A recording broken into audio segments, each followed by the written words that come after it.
Hello, everybody. I'm Dr. Marty Mrazik of Elite Athlete Services. Welcome to Sports Psychology 123.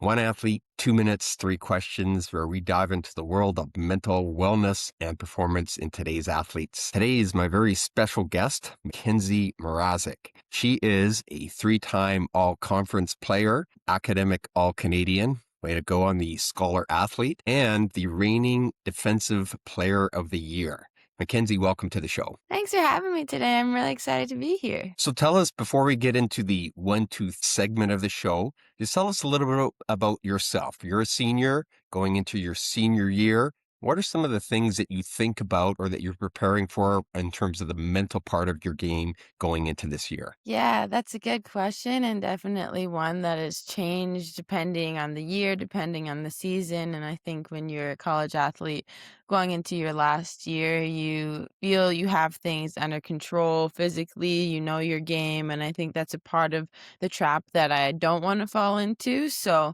I think just mentally going into this year, my perspective on the mental side of things is just finishing strong. I mean, I want to look back on this last year and know that there wasn't a thing that I could have picked up more on or a game I didn't leave it all out there. And obviously, you want that every season, but it's just kind of special, kind of different going into your last year. So, yeah, for the mental side of things, going into my last year of college basketball, definitely just wanting to elevate as much as I can and finish this season, finish my career feeling like there was nothing that I left behind. Nice, yeah. Senior year. Lots to that, isn't it? Mhm. So you are the reigning Defensive Player of the Year in your league. Tell us a little bit about the mental makeup of a fierce defender. Yeah, I think that it's something that definitely doesn't just happen. I mean, just it's funny to think about my basketball career and how I've thought of myself as a player. I think that I have used my natural abilities and I knew that I wanted to be a competitor. I think that it's definitely something I'm proud of because it's not something that I always felt was a dominant part of my game or something that I thought I would be known by. And I think what it means to be an elite defender is just taking yourself, taking your defense to that next level. I think defense is one of those things in any sport that if you forget about it, you're the one that's going to be paying the consequences. But if it's something you focus on, it's something that you're going to benefit from. Your team is going to benefit from. So I think what it means to be an elite defender, if I would classify myself as that, is just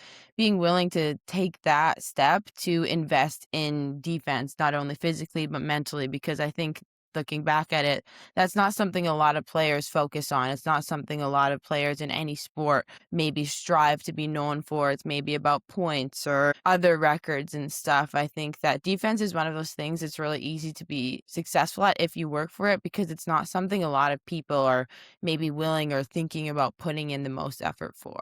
Yeah, interesting. So for you then, it wasn't something that was always at the forefront of your mind, but you really Mhm. had to work for it.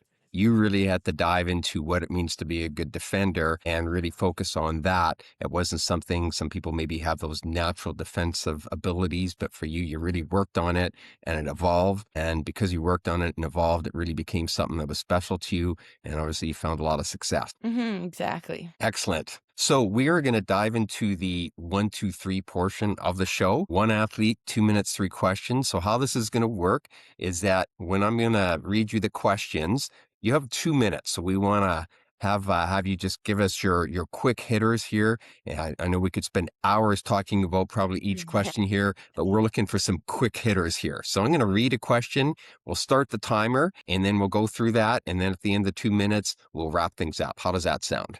Sounds good.